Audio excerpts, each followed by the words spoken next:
السلام علیکم۔ Daily golf Urdu میں خوش آمدید۔ شیخ ہمدان نے شہریوں کے معیار زندگی کو بہتر بنانے کے لیے 50 منصوبوں کا آغاز کر دیا۔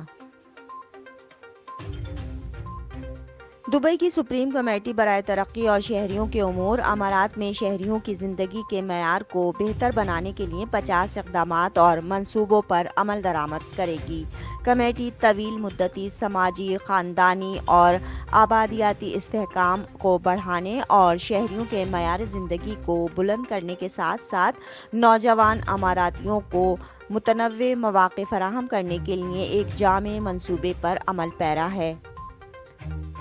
دبئی کی ولی عہد اور دبئی کی ایگزیکٹو کونسل کے چیئرمین شیخ ہمدان بن محمد بن راشد ال مکتوم نے امارات کی اعلیٰ کمیٹی برائے ترقی اور شہری امور کے اجلاس کی صدارت کی۔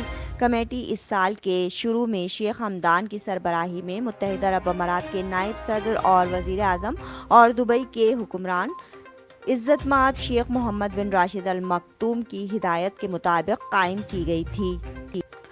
ملاقات کے دوران شیخ ہمدان کو کمیٹی کے کام کے 7 اہم ٹریکس کے بارے میں بتایا گیا، جس کا مقصد دبئی میں اماراتیوں کی ترقی کو آگے بڑھانا ہے۔ اب تک کے لیے اتنا ہی۔ اگلے بلیٹن تک کے لیے خدا حافظ۔